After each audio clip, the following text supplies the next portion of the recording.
नमस्ते सर जी। आपका आज का दिन कैसा रहा? आज तो गर्मी ने पिछले 20 सालों के सारे रिकॉर्ड तोड़ दिए। इतनी भीषण गर्मी पहले कभी नहीं पड़ी। सच में आज की गर्मी ने तो बुरा हाल कर दिया। मैं तो ऐसी वाली कार में आया हूँ, फिर भी इतनी गर्मी लग रही है। वैसे आज का तापमान कितना था? सर जी, आज तापमान पूरे 48 डिग्री है। पूरे शहर में लोग गर्मी से बेहाल हैं। हर जगह लोग बर्फ, ठंडा पानी और शरबत पीकर गर्मी से राहत पाने की कोशिश कर रहे हैं।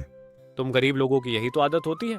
जरा सी गर्मी क्या बढ़ी, बस फ्रिज से बर्फ निकाल कर चेहरे और हाथों पर रगड़ने लग जाते हो। यही तुम्हारा गर्मी से बचने का तरीका है।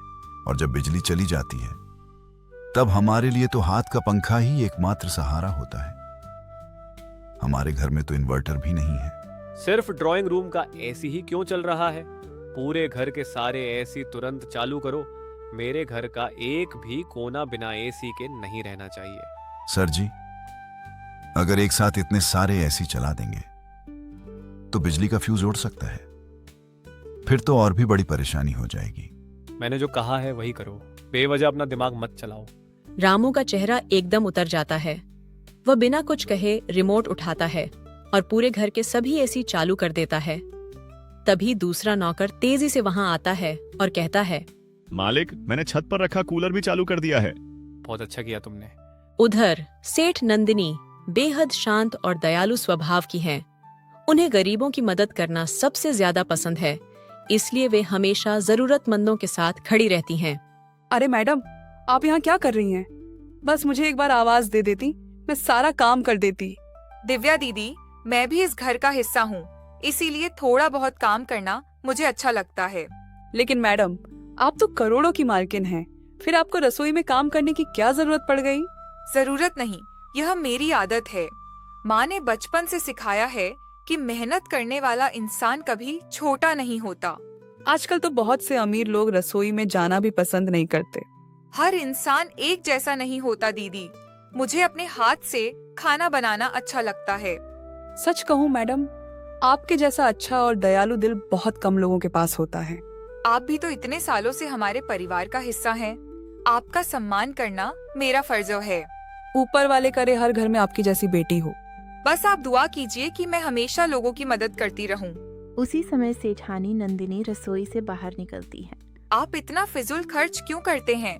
अगर पूरे दिन सारे ऐसे चलते रहे तो बिजली का बिल कितना आएगा? और बिजली के बिल की बात भी छोड़ दीजिए। अगर ज्यादा लोड की वजह से ट्रांसफार्मर ही खराब हो गया तो फिर क्या होगा? अरे नंदिनी, तुम बेवजह इतनी चिंता क्यों करती हो? बिजली जाएगी तो जनरेटर चालू हो जाएगा। हमारे लिए इसमें कोई बड़ी बात नहीं है।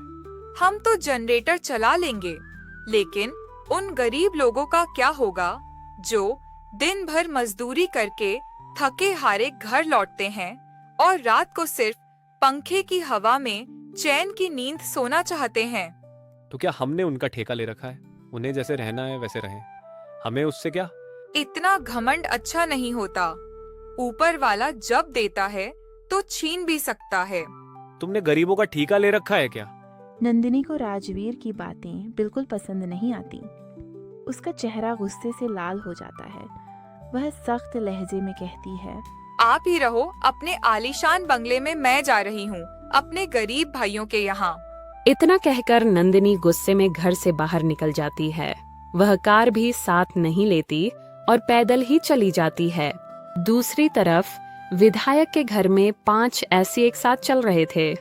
अंदर उनके सभी दोस्त मिलकर जोरदार पार्टी का आनंद ले रहे थे। आज की शाम तो सच में बड़ी शानदार लग रही है।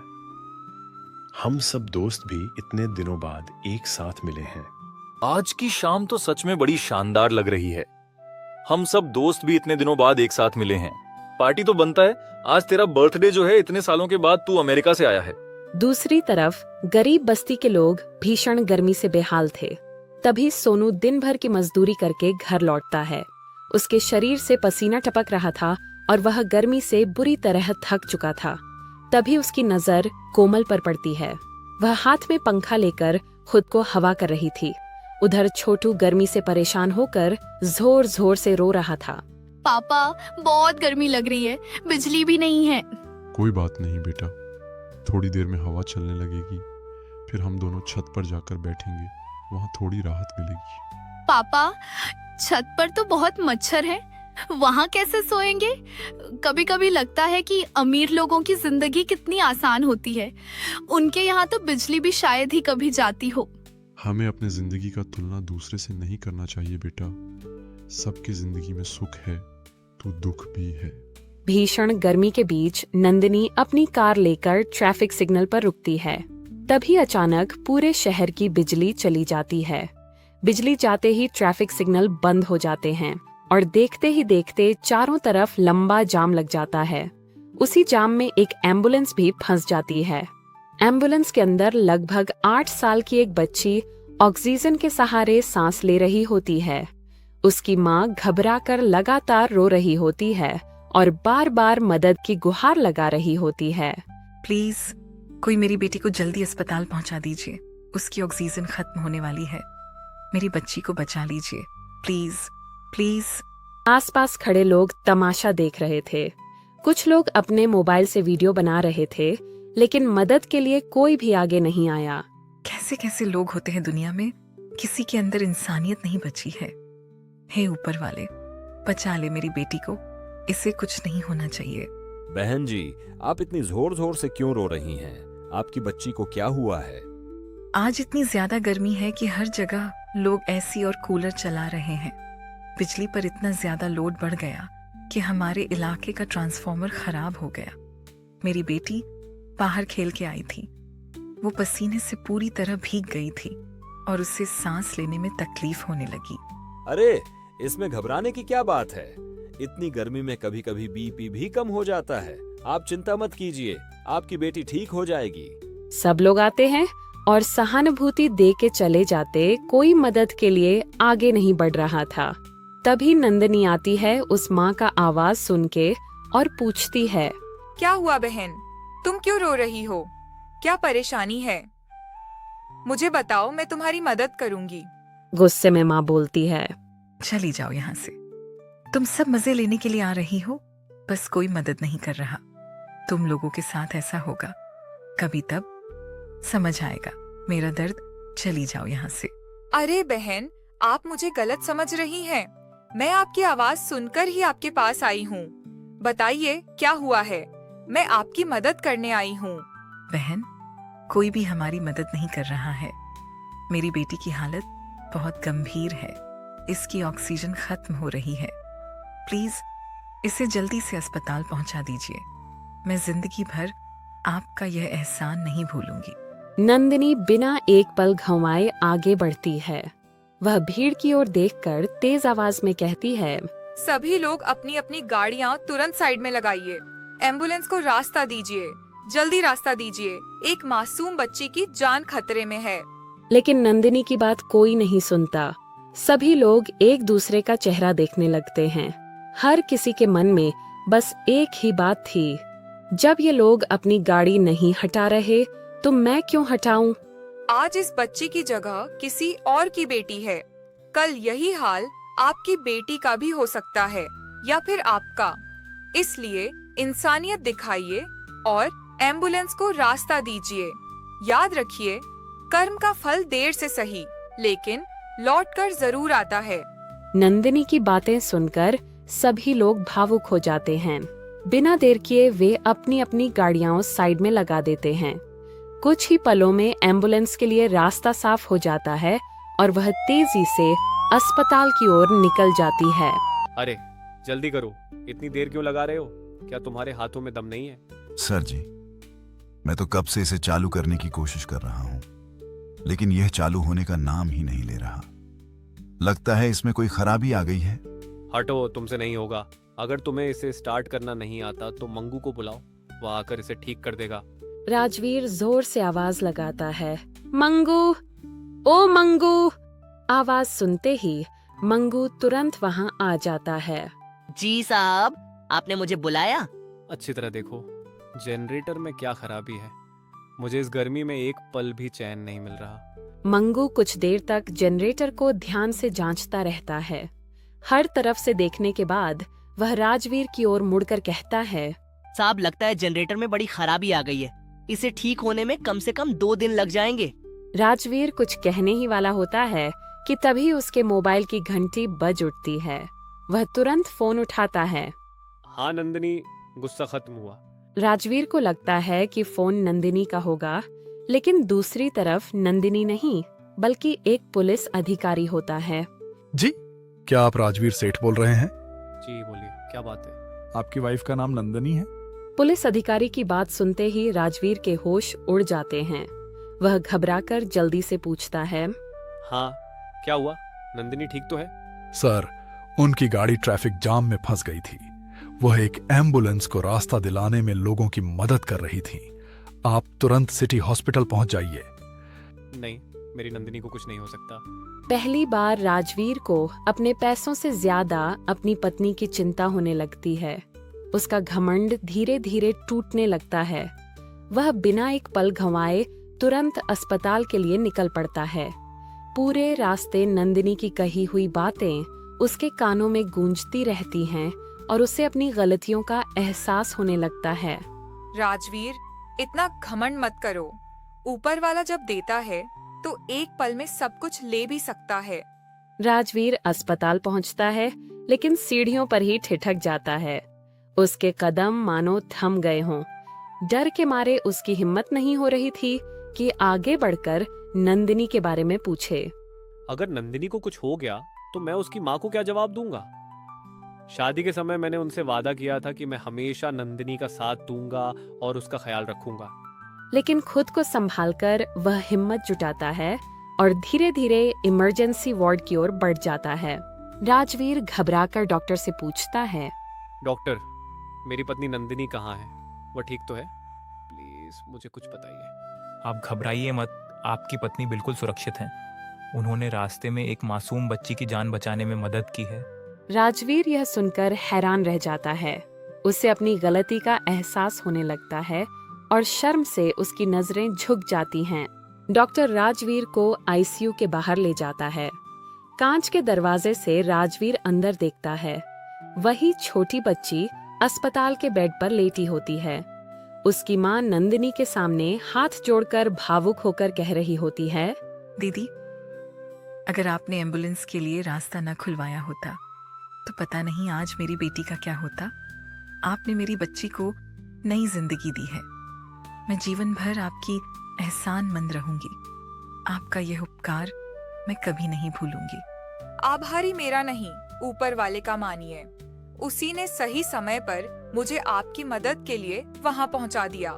राजवीर यह सब चुपचाप खड़ा होकर देख रहा होता है। पहली बार उसके चेहरे पर घमंड नहीं बल्कि शर्मिंदगी और पछतावा साफ दिखाई दे रहा था। उसे अपनी हर गलती याद आने लगती है। तभी वह धीरे धीरे नंदिनी के पीछे जाकर खड़ा हो जाता है। नंदिनी, मुझे माफ कर दो। आप यहाँ क्या कर रहे हो? अपना बंगला छोड़कर यहाँ क्यों आए? मुझसे माफी मांगने से पहले उन लोगों से माफी मांगिए जिनके घर में ना एसी है ना जनरेटर, और जो इस भीषण गर्मी में सिर्फ एक पंखे के सहारे जिंदगी गुजारते हैं। राजवीर चुपचाप सब सुनता रहता है।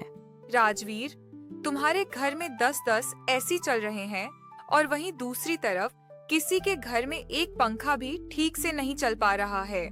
मैं अपने दौलत के घमंड में अंधा हो गया था। नंदिनी जी, आपको अस्पताल की तरफ से सम्मानित किया जाएगा। आप जैसे नेक दिल इंसानों की इस दुनिया को बहुत जरूरत है। तभी इंजीनियर अर्जुन तेज कदमों से अस्पताल के अंदर आता है। उसकी नजर राजवीर को ढूंढ रही होती है। जैसे ही वह राजवीर को देखता है, वह तुरंत उसके पास पहुंच जाता है। राजवीर जी, एक बहुत बुरी खबर है। अब क्या हो गया है? तुम इतने घबराए हुए क्यों हो? जो ट्रांसफार्मर ब्लास्ट हुआ था उसकी वजह से सिर्फ बिजली नहीं गई, मतलब हॉस्पिटल को भी पूरी सप्लाई नहीं मिल रही। जनरेटर सिर्फ कुछ घंटे और चलेगा। अगर तब तक नया ट्रांसफार्मर नहीं लगा तो आईसीयू के पेशेंट की जान खतरे में पड़ी डिच सकती है। हॉस्पिटल में सन्नाटा छा जाता है। राजवीर आईसीयू की तरफ देखता है और पहली बार समझता है कि बिजली सिर्फ ऐसी के लिए नहीं बल्कि लोगों की जिंदगी बचाने के लिए भी जरूरी है। क्या हुआ राजवीर? आज इतने चुप क्यों हो? और नंदिनी, आज पहली बार समझ आ रहा है कि बिजली सिर्फ ऐसी के लिए नहीं होती। किसी की सांस के लिए भी होती है। मेरी एक गलत आदत इतने लोगों की मुश्किल बन सकती है। राजवीर जी, नया ट्रांसफार्मर मंगवाना पड़ेगा। कितना टाइम लगेगा? अगर सब नॉर्मल रहा तो 2 दिन। 2 दिन? इतने लोग बिना बिजली के कैसे रहेंगे? हॉस्पिटल में इतने लोगों का क्या होगा? सर, हम कोशिश कर रहे हैं। जल्द से जल्द बनवाओ, जो भी खर्चा होगा मैं दूंगा। सर, पैसे से ट्रांसफार्मर जल्दी नहीं बनता। राजवीर पहली बार खुद को बेबस महसूस कर रहा था। राजवीर हॉस्पिटल के कॉरिडोर में कुर्सी पर बैठ जाता है। पहली बार उसके चेहरे पर बेबसी और पछतावा दिखाई देता है। उसकी आंखों के सामने बार बार गरीब बस्ती के बच्चों के चेहरे घूमने लगते हैं। तभी बाहर से लोगों का शोर सुनाई देता है।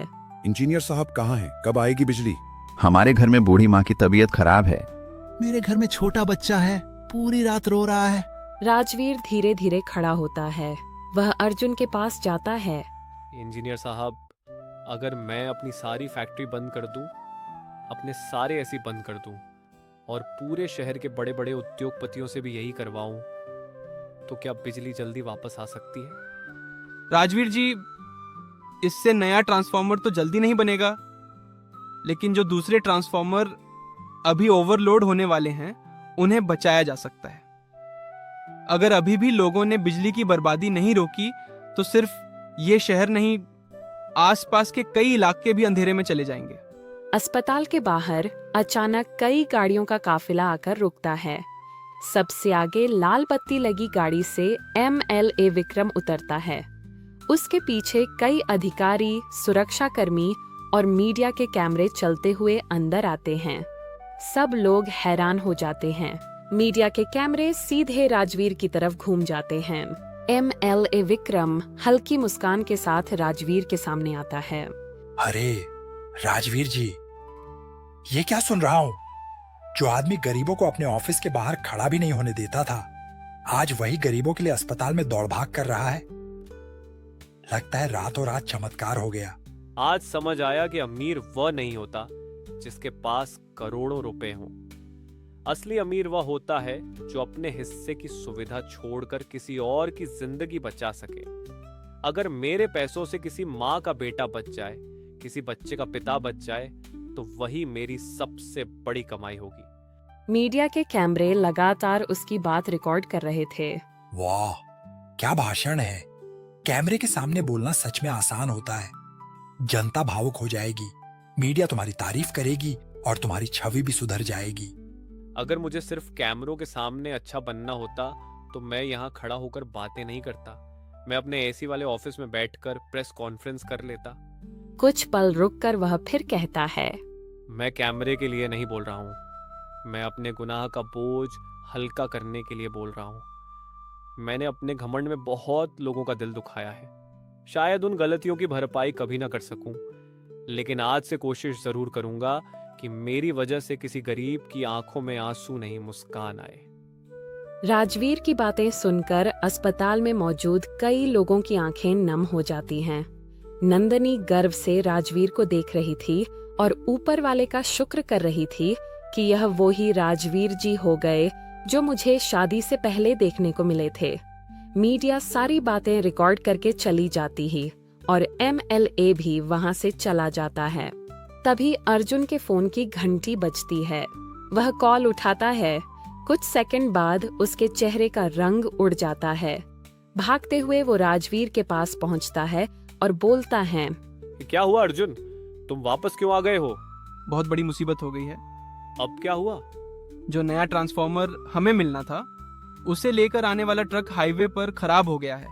अगर अगले 12 घंटे में ट्रांसफार्मर यहाँ नहीं पहुंचा तो अस्पताल का जनरेटर भी बंद हो जाएगा और ICU के मरीजों की जान बचाना बहुत मुश्किल हो जाएगा। मेरे पास भारी मशीनें हैं, क्रेन हैं, ट्रक हैं, सैकड़ों मजदूर हैं।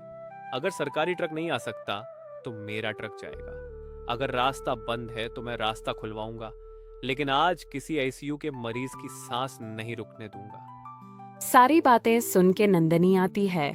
नंदनी की आंखों में आंसू आ जाते हैं। आज मुझे वही राजवीर वापस दिख रहा है जिससे मैंने शादी की थी। राजवीर तुरंत अपना फोन निकालता है और अपनी कंपनी के मैनेजर को कॉल मिलाता है। सुनो, आज से मेरा पूरा बिजनेस बंद रहेगा।